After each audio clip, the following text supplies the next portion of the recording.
Biden Zelensky की इस मुलाकात ने रूस के गुस्से को भड़का दिया।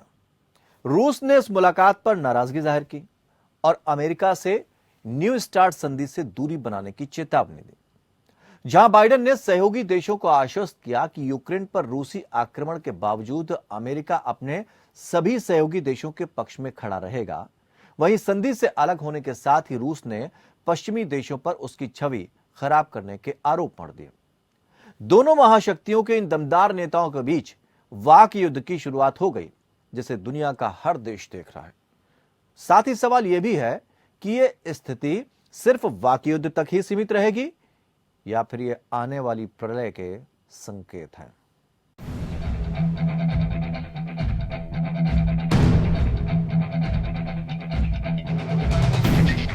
रूस यूक्रेन युद्ध को 1 वर्ष पूरा हो गया है। वहीं बाइडेन की यूक्रेन में मौजूदगी ने रूस के गुस्से को और भड़का दिया। बाइडेन के यूक्रेन दौरे पर रूस ने नाराजगी जाहिर करते हुए 21 फरवरी को अमेरिका के साथ रणनीतिक हथियार संधि में अपनी भागीदारी को खत्म कर दिया है।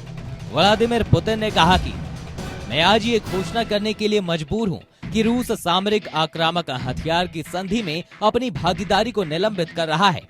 अगर अमेरिका परमाणु परीक्षण करता है तो रूस भी करेगा। हालांकि पुतिन ने यह भी साफ कर दिया कि रूस अभी संधि से पूरी तरह नहीं हट रहा है। अगर अमेरिका परमाणु हथियार परीक्षण फिर से शुरू करता है तो रूस को भी ऐसा करने के लिए तैयार रहना चाहिए। इसके साथ ही पुतिन ने पश्चिमी देशों की भी जमकर आलोचना की है और इन देशों को युद्ध के लिए भी जिम्मेदार ठहराया है। ये बातें पुतिन ने मंगलवार को राष्ट्र के नाम अपने संबोधन में कही। पुतिन ने अपने संबोधन में पश्चिमी देशों की जमकर आलोचना की। पुतिन ने कहा कि ये वो देश हैं जिन्होंने युद्ध शुरू किया और हम इसे खत्म करने के लिए बल प्रयोग कर रहे हैं। पश्चिमी देश जानते हैं कि युद्ध के मैदान में रूस को हराना असंभव है, इसलिए उन्होंने ऐतिहासिक तथ्यों को गलत तरीके से प्रस्तुत करके दुष्प्रचार के हमले शुरू किए हैं। ये रूसी संस्कृति, धर्म और मूल्यों पर हमला किया है। ये संबोधन ऐसे वक्त हुआ है जब शुक्रवार को यूक्रेन युद्ध के 1 वर्ष पूरे होने जा रहे थे। रूसी राष्ट्रपति पुतिन ने यूक्रेन के साथ चल रहे युद्ध को भी जायज बताया और दावा किया कि पश्चिमी देश एक रणनीति के जरिए युद्ध में रूस की सेना के बारे में अनर्गल आरोप लगाकर रूस की छवि को खराब करने की कोशिश कर रहे हैं। पुतिन ने कहा कि उनकी सेना यूक्रेन के क्षेत्रों में नागरिक की रक्षा कर रही है। राष्ट्रपति ने कहा, हम लोगों के जीवन, अपने घर की रक्षा कर रहे हैं और पश्चिम वर्चस्व स्थापित करने का प्रयास कर रहा है। वहीं बाइडेन ने रूस के इस कदम को गलत बताया और कहा कि पुतिन ने अमेरिका एवं रूस के बीच परमाणु हथियारों की नियंत्रण संधि के आखिरी बचे हिस्से से अपने देश की भागीदारी निलंबित करके बड़ी गलती की है।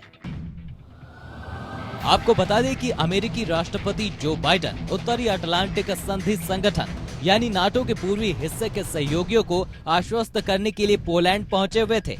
बाइडेन ने सहयोगी देशों को आश्वस्त किया कि यूक्रेन पर रूसी आक्रमण के बावजूद अमेरिका उन सभी देशों के पक्ष में खड़ा रहेगा।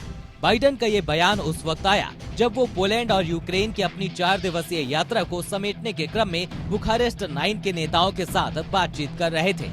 आखिर क्या है बुखारेस्ट 9? दरअसल नाटो गठबंधन के सबसे पूर्वी हिस्से के 9 देशों को बुखारेस्ट 9 कहा जाता है। ये देश 2014 में उस वक्त एक साथ आए थे जब पुतिन ने यूक्रेन से क्रीमिया को अलग करके उस पर कब्जा कर लिया था। जैसे जैसे यूक्रेन में युद्ध खिंचता जा रहा है, बुखारेस्ट 9 देशों की चिंताएं बढ़ गई हैं। कई लोगों को चिंता है कि यूक्रेन में सफल होने के बाद पुतिन उन देशों के खिलाफ भी सैन्य कार्रवाई कर सकते हैं। इन 9 देशों में चेक गणराज्य, Estonia, Hungary, Latvia, Lithuania, Poland, Romania और स्लोवाकिया शामिल हैं। इससे पहले बाइडेन ने यूक्रेन पर रूस के आक्रमण के 1 वर्ष पूरे होने पर मंगलवार को वार्सा रॉयल कैसल में अपने संबोधन में कहा था, जब रूस ने आक्रमण किया तो ये केवल यूक्रेन के लिए परीक्षा नहीं थी। सारी दुनिया ने युगों युगों तक किसी न किसी परीक्षा का सामना किया है। यूरोप की परीक्षा हुई, अमेरिका की परीक्षा हुई, नाटो की परीक्षा हुई, सभी लोकतांत्रिक देशों की परीक्षा हुई। नाटो सदस्यों की इन चिंताओं का समाधान करते हुए कि अगली बारी उनकी हो सकती है।